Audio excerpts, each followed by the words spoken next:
My fiancé said, "Your family isn't allowed at our wedding, they're so embarrassing." Then I invited 0 people. Even myself. She learned about this at the altar there. She told me my family wasn't welcome at our wedding. Not because they were bad people, but because they were embarrassing and her friends would judge us. I just said, okay. 2 weeks later, the day she was supposed to marry me, she stood at the altar in front of 200 guests. I wasn't there. And neither was anyone else she expected to see. I'm Ethan. I'm 31 years old and I own a small plumbing business in a town outside Denver.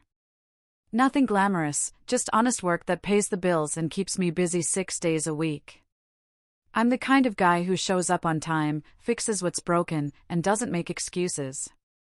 My dad, Richard, spent 40 years as a welder at the same factory before he retired. My mom, Maria, worked the morning shift at a diner for as long as I can remember. My brother, David, works for the railroad, and my sister, Sarah, teaches 3rd grade a couple of miles from where we all grew up. We're not rich. We're not connected. And we definitely don't have the kind of stories you hear at fancy cocktail parties. But every Sunday, we have dinner together at my parents' house. It's been the one constant in my life since I was a kid. My family is loud. They laugh too much. They tell the same stories over and over. My dad still wears his old novelty ties to anything he considers formal. And Sarah's 3 kids run around the house like it's a personal playground. But they're my family. And I never thought I'd have to defend that to anyone until I met Olivia. I met her 2 years ago when she called my business because her bathroom sink was leaking and her property management company wasn't moving fast enough. When I showed up, she answered the door in workout clothes, hair pulled back. I remember thinking she looked like she belonged in a completely different zip code than the one I was standing in. She worked in pharmaceutical sales, drove a Lexus, lived in one of those luxury apartments in Dallas with a gym and a concierge. Her Instagram looked like a lifestyle magazine, all perfectly staged coffee cups and sunset photos with captions about gratitude and manifestation. We started talking while I fixed her sink. She laughed at something I said about the property management company. When I was done, she asked if I wanted to grab coffee sometime. I said yes because she was beautiful, confident, and seemed genuinely interested. The first few months were great. We'd meet for dinner after her client meetings. She'd come over to my place on weekends and seemed fascinated that I ran my own business and worked with my hands, like it was some kind of exotic hobby. But then I started noticing little things. Like how she'd introduce me to her friends as someone who owns his own company without ever mentioning what kind of company. Or how she'd steer conversations away from my family when we were out with her crowd. One of her friends actually asked if I was really a plumber, like she'd just discovered I had a criminal record. Olivia laughed it off, but I saw the look in her eyes, that quick flash of embarrassment before she recovered. When I proposed last spring, I knew the ring needed to be expensive. She'd been dropping hints for months about what her friends' fiancés had bought. I ended up spending more than I wanted to, convincing myself it was an investment in our future. That it mattered to her, so it should matter to me. She said yes. She cried. She took about 50 photos of the ring before she even hugged me. Within 24 hours, the engagement photos were all over social media with captions about fairy tales and finding your person.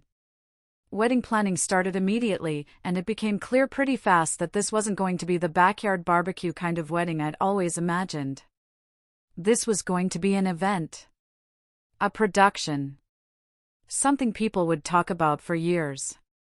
Olivia had Pinterest boards, spreadsheets, vendor comparisons, and a vision that required a specific venue, a specific photographer, a specific florist, and a budget that started at $15,000 and somehow climbed to $32,000 before I even understood what was happening.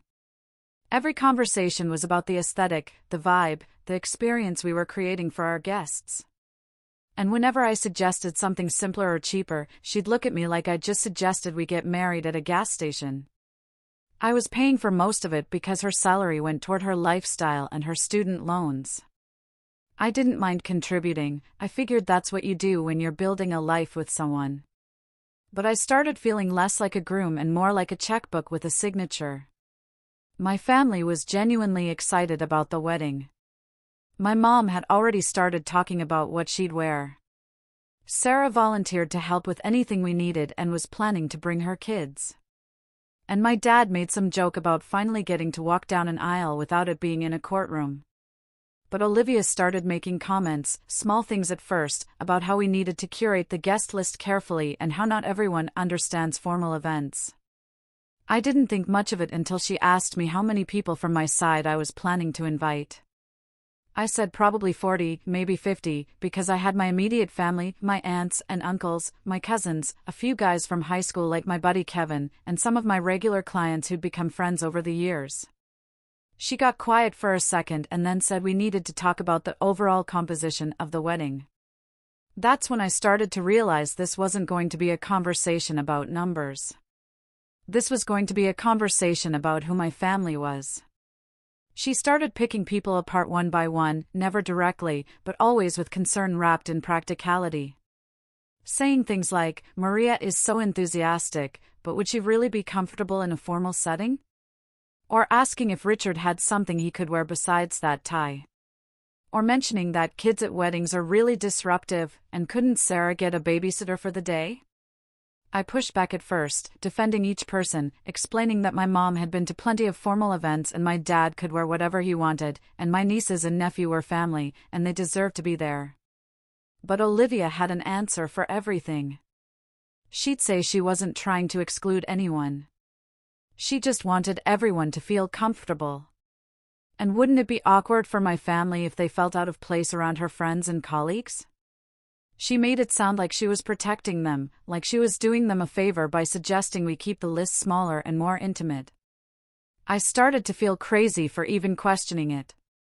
We had one last family dinner at my parents' house about 6 weeks before the wedding date. Olivia came with me like she always did on Sundays, but this time she was different. She sat at the table with her phone face down, smiled politely when anyone spoke, and barely touched the food my mom had spent all afternoon making. My family tried to include her, asking about the wedding plans, telling stories about other family weddings. My mom even offered to help with any last-minute decorations or setup. But Olivia just kept saying everything was handled and giving these tight little smiles that didn't reach her eyes. Sarah's kids were playing in the living room like they always did, and Olivia kept glancing over at them with an expression I couldn't quite read, somewhere between annoyance and disdain. I watched my mom's face fall just slightly when Olivia brushed off her offer. I watched my dad glance at me across the table with this look that said he knew something was wrong but wasn't going to say anything in front of everyone. After dinner, Olivia said she wasn't feeling well and wanted to leave early. So we said goodbye and drove back to her apartment in silence. The whole time, I kept thinking about how cold she'd been, how separate she'd made herself from the people I loved most. That night in her apartment, she finally said what she'd been building up to for months. And the way she said it was so calm and rational that it almost didn't register as cruel at first. She said we needed to talk about the wedding guest list. I said okay, thinking we were going to discuss seating arrangements or plus ones. But then she told me she didn't think we should invite most of my family. The room got very quiet. I asked her what she meant. She said that her friends and colleagues were going to be there, people important to her career and her social circle, and she needed the wedding to reflect a certain image, a certain level of sophistication. She was worried my family wouldn't understand that. I asked her to be specific.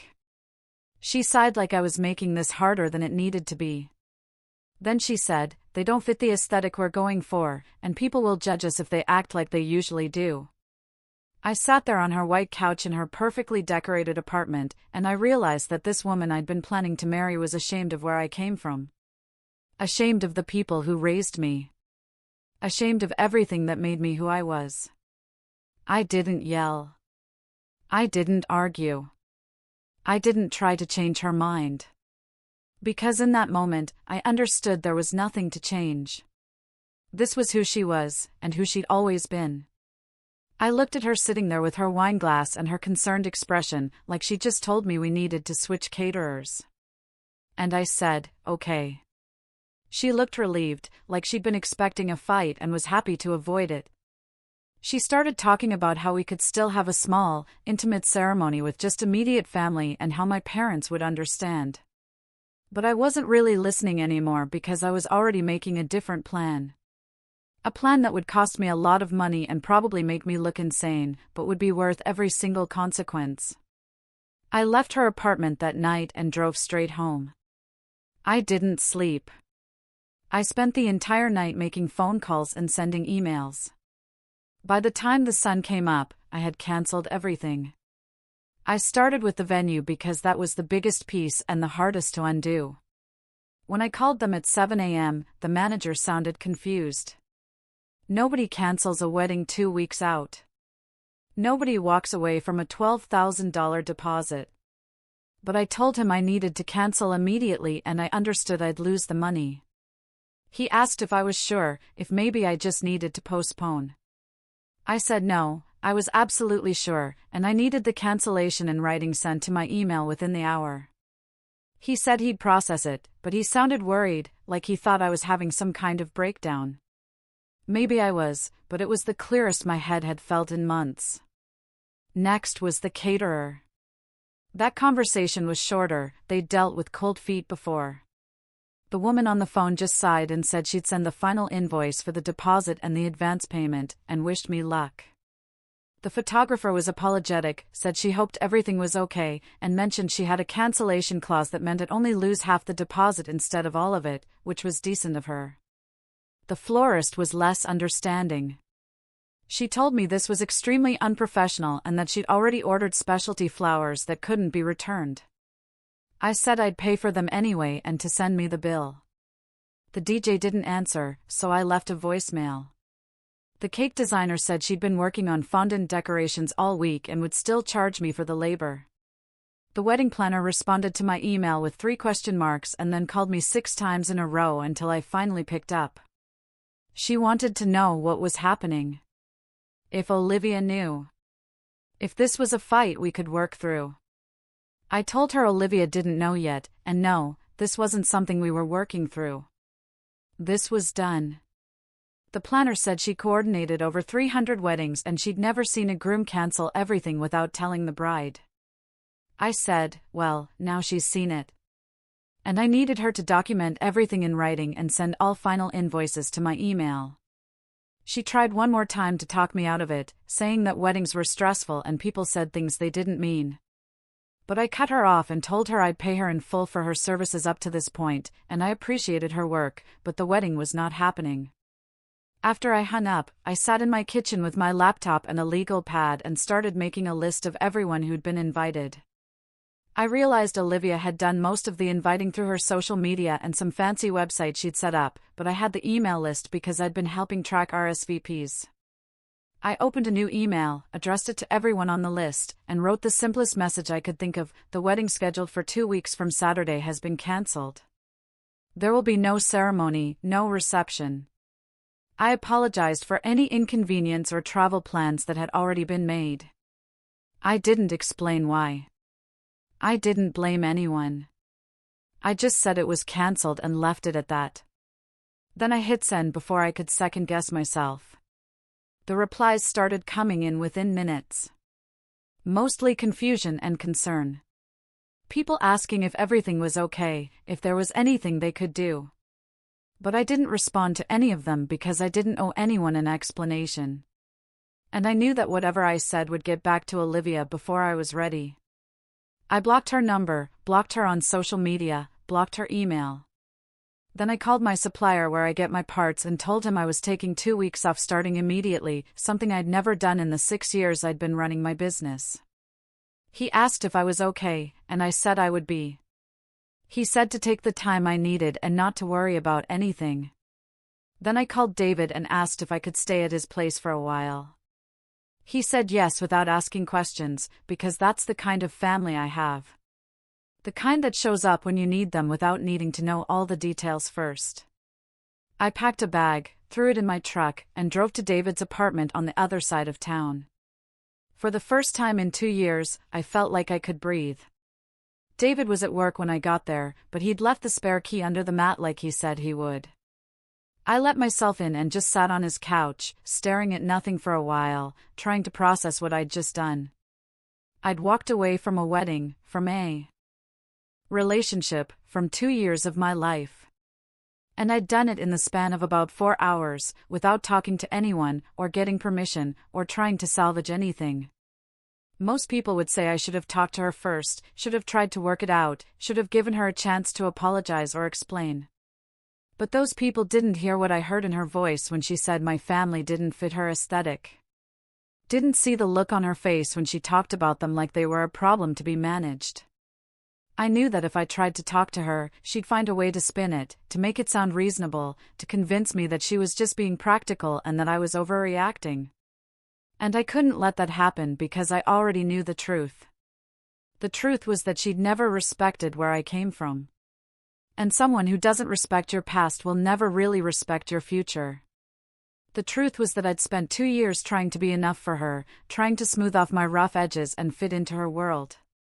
And it still wasn't enough, because the problem was never me. The problem was that she wanted someone she could show off. And I was just someone who fixed toilets for a living. The truth was that my family, the people who raised me and loved me and showed up for me every single Sunday, deserved better than to be treated like embarrassments. And if she couldn't see their value, then she couldn't see mine either. I thought about my mom offering to help with decorations and Olivia brushing her off. Thought about my dad's novelty tie and Olivia's contempt. Thought about Sarah's kids and Olivia calling them disruptive. And I felt my decision solidify into something unshakable. David came home around 6 p.m. and found me still on the couch. He sat down next to me and asked what happened. I told him everything, start to finish, the comments about my family, the conversation in her apartment, the cancellations, the email to the guests.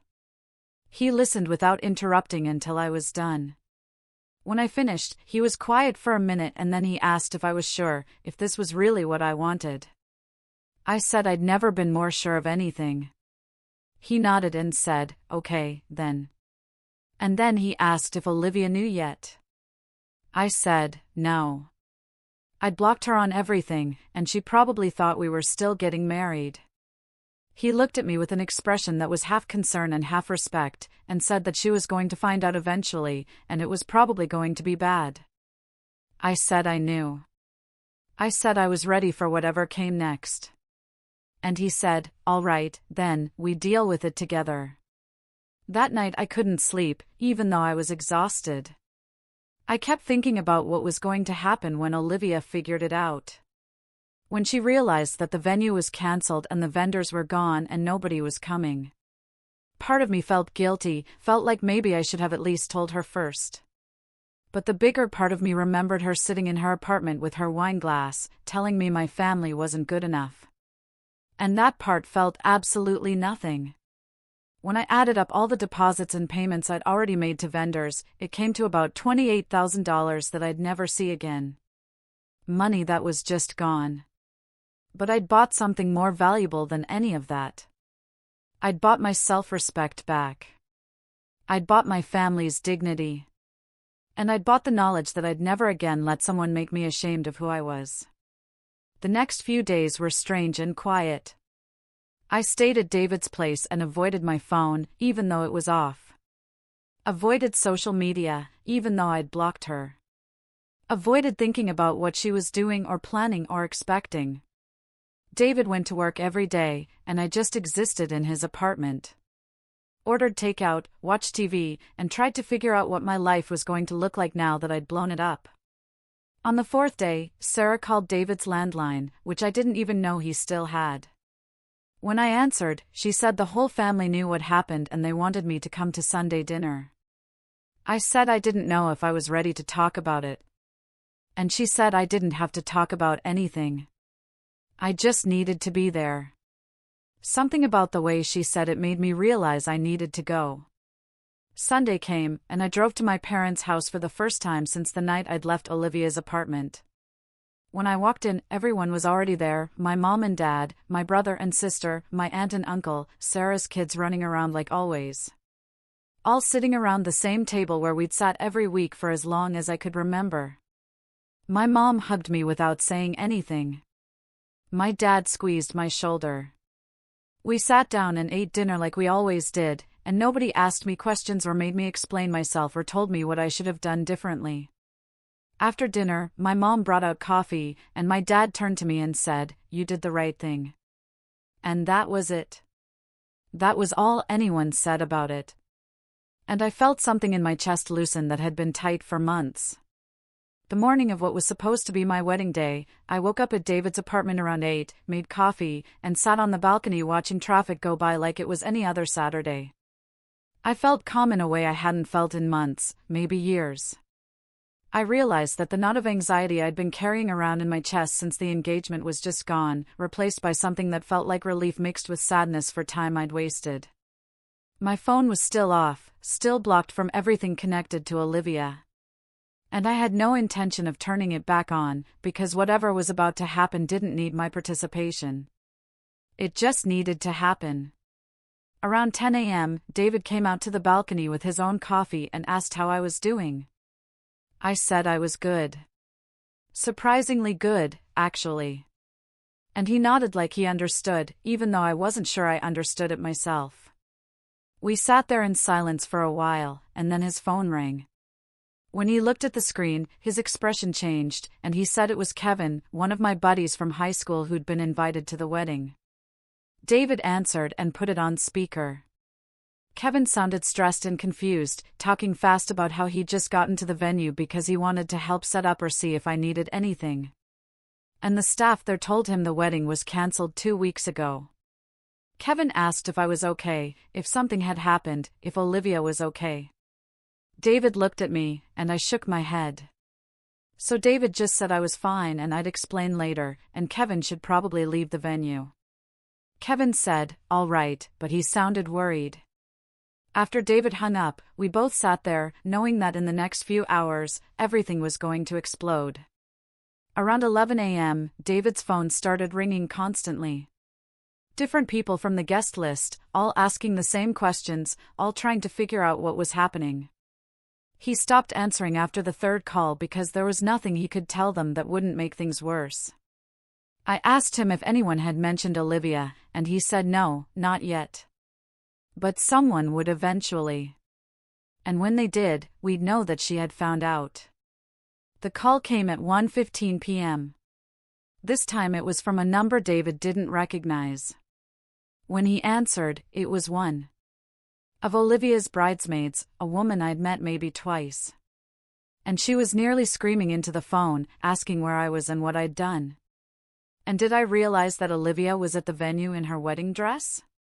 David put the phone on speaker again, and the bridesmaid, Jessica, was saying that Olivia had shown up at noon like everything was normal, had gotten ready in the bridal suite with all her bridesmaids, had taken photos, had done her makeup and hair. And then, when it was time for the ceremony to start, the venue coordinator pulled her aside and showed her the cancellation paperwork from 2 weeks ago. Jessica said Olivia didn't believe it at first. Said there must be some mistake. Said he'd never cancel our wedding without telling her. But then the coordinator showed her my signature on the cancellation and the date and the email confirmation. And Olivia just stood there in her dress in front of 200 guests who were starting to realize something was very wrong. Jessica asked if I was there, if I was coming, if this was some kind of sick joke. And David said, no, he wasn't coming. And yes, the wedding was cancelled. And he was sorry she'd gotten caught up in this, but that was all he could say. She started crying and saying this was cruel and heartless, and how could I do this to Olivia? David ended the call and looked at me and asked if I was okay. I said yes, and I meant it. Because even though I knew Olivia was humiliated and hurt and probably destroying her phone trying to reach me, I also knew that she'd done this to herself by trying to erase the people I loved. David's phone kept ringing, kept buzzing with texts, and eventually he turned it off, too, because there was nothing either of us could do and nothing either of us wanted to say. Over the next few days, the story spread like wildfire across social media, through mutual friends, through the vendors who'd been involved. I heard through Sarah that Olivia had posted something about being blindsided and betrayed, had painted herself as the victim of a groom who disappeared without explanation. Her friends rallied around her, started posting things about red flags and dodging bullets, started talking about me like I was some kind of monster who'd left a woman at the altar for no reason. But then something shifted. Because one of the bridesmaids, the same one who'd called David, apparently had a crisis of conscience and told someone the real story. Told them that Olivia had wanted to exclude my family from the wedding because they weren't good enough for her image. And that version started spreading, too. Suddenly, there were two narratives fighting for dominance. Olivia's story about being abandoned, and the truth about why I'd left. And public opinion started to turn when people realized this wasn't just cold feet or a groom freaking out. This was someone drawing a line about respect and family. Olivia tried to salvage her image. Posted something about how relationships are complicated and people grow apart. But the damage was done. Her comment section filled up with people asking if it was true that she'd banned my family, asking if she really cared more about aesthetics than actual love. She ended up deleting her social media accounts completely. I heard through Sarah that she'd moved back in with her parents because she couldn't handle running into people who knew what happened. I felt bad for about 5 seconds, and then I remembered her sitting in her apartment telling me my family didn't fit her aesthetic, and the feeling passed.